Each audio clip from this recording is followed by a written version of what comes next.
নমস্কাৰ বন্ধুসকল, যদি আপুনি গুৱাহাটী ইউনিভাৰ্চিটিৰ আণ্ডাৰত ছেমিষ্টাৰ বা ডিগ্ৰী কোৰ্চ কৰি আছে তেনেহ'লে আপুনি নিশ্চয় জানে যে আজিকালি অনলাইন ছিষ্টেমত এক্সামবোৰ হৈ আছে। এই এক্সামবোৰ অনলাইনত দিয়াৰ কাৰণে আমাক এনচাৰ শ্বীটৰ প্ৰয়োজন হয় আৰু এই এনচাৰ শ্বীটৰ বিষয়ে বহুতে ভালকৈ নাজানে, কেনেকৈ বনাব লাগে বা ক'ত কি লিখিব লাগে। গতিকে মই আজি আপোনাক ধুনীয়াকৈ বুজাই দিম আপোনাৰ এনচাৰ শ্বীটটো আপুনি কেনেকৈ প্ৰিপেয়াৰ কৰিব। আপুনি হয়তো এনচাৰ শ্বীটটো দেখিছে, এটা মডেল গুৱাহাটী ইউনিভাৰ্চিটিৰ তৰফৰ পৰা আপলোড কৰা হৈছে, যিটো আপুনি কম্পিউটাৰত গৈ পেলাই ডাউনলোড কৰিব পাৰে বা আপুনি এই এনেকুৱা এনচাৰ স্ক্ৰিপ্ট আপুনি নিজে ছফ্টৱেৰত আপোনাৰ লেপটপত নিজে বনাব পাৰে। এইটো A4 সাইজ পেপাৰ হয়, চেম টু চেম এনেকৈ বনাব লাগিব। ইয়াতে ওপৰতে ইয়াতে এটা বাকচ বনাব লাগিব আৰু ইয়াতে এটা বাকচ বনাব লাগিব আৰু ইয়াতে পেজ নম্বৰ লিখিব লাগিব আৰু ইয়াতে ৰোল নম্বৰ লিখিব লাগিব। ইয়াতে আপোনাৰ পেপাৰ নেম লিখিব লাগিব। মই দেখাই দিম এতিয়া ক'ত কি লিখিব। মই এতিয়া এক্সাম্পল হিচাপে এটা লৰ যিটো কোৰ্চ হয়, আইনৰ যিটো কোৰ্চ হয়, আইনৰ কোৰ্চৰ মই এটা ডেমো আপোনাক দেখাই দিম। ইয়াত আপোনাৰ যিটো ছাবজেক্টৰ এক্সাম আপুনি দিবলৈ গৈ আছে সেইটো ছাবজেক্টৰ নাম ইয়াত লিখিব।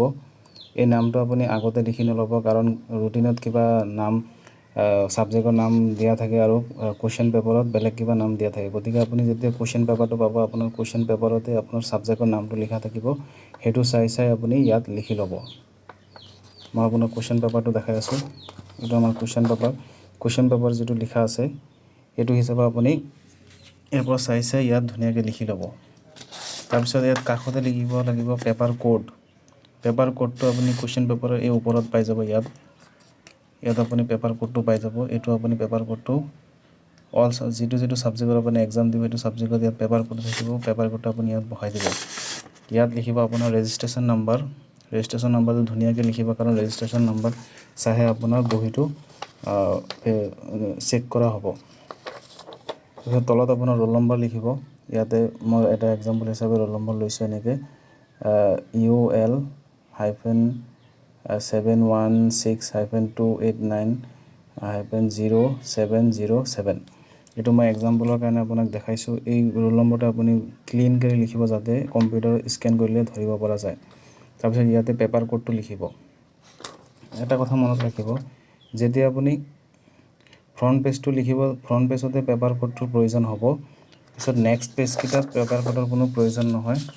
নেক্সট পেজটো আপুনি এনেকৈ বনাব, চেম টু চেম লিখিব। ইয়াত ৰোল নম্বৰ লিখিব, ইয়াত ছাবজেক্টৰ নাম লিখিব যেনেকৈ ইয়াত দিয়া আছে, ইয়াত ৰেজিষ্ট্ৰেশ্যন নাম্বাৰ লিখিব আৰু ইয়াত পেজ নম্বৰ লিখি দিব। মই ইয়াত লিখিছোঁ পেজ নম্বৰ 2।